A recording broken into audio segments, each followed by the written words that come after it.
ಜಾತಿ ಮತ ಜನಾಂಗದ ಮಧ್ಯೆ ಗ್ರಾಮಗಳಲ್ಲಿ ಸಂಸ್ಕೃತಿ ಹೆಚ್ಚಾಗಲಿದೆ ಎಂದು ಪುರಾಣ ಪ್ರವಚನ ಶ್ರೀ ವೇದಮೂರ್ತಿ ಮಲ್ಲಿಕಾರ್ಜುನ ಶಾಸ್ತ್ರಿಗಳು ಹೇಳಿದರು.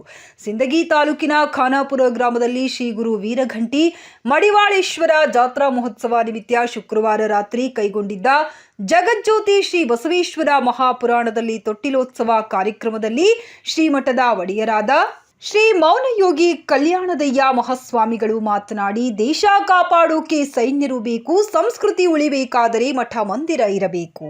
ಪ್ರತಿಯೊಬ್ಬರೂ ಧಾರ್ಮಿಕ ಕಾರ್ಯಕ್ರಮಗಳಲ್ಲಿ ಪಾಲ್ಗೊಳ್ಳುವ ಮೂಲಕ ಬದುಕು ಸಾಗಲಿ ಎಂದರು. ಈ ವೇಳೆ ನಿಂಗಯ್ಯ ಮಹಾಸ್ವಾಮಿಗಳು, ಬಸನಗೌಡ ಒಳ್ಳೆಸೂರ್, ಸೈಯದ್ ಮುಲ್ಲಾ, ಹನುಮಂತ ಮಡಿವಾಳರ್, ಬಸವರಾಜ್ ದೇಸಾಯಿ, ಲಾಲಾಸಾಬ್ ಮೇಲಿನಮನಿ ಉಪಸ್ಥಿತರಿದ್ದರು. ಪುರಾಣ ಪ್ರವಚನ ಶ್ರೀ ವೇದಮೂರ್ತಿ ಮಲ್ಲಿಕಾರ್ಜುನ ಶಾಸ್ತ್ರಿಗಳು, ಸಂಗೀತ ಗವಾಯಿ ಕಲ್ಯಾಣಿ ಗೋಲಗೇರಿ, ತಬಲಾ ವಾದಕರು ಬಸವರಾಜ್ ಹಿರೇಮಠ್ ಇವರ ನೇತೃತ್ವದಲ್ಲಿ ಪ್ರವಚನ ಕಾರ್ಯಕ್ರಮ ನಡೆಯಿತು.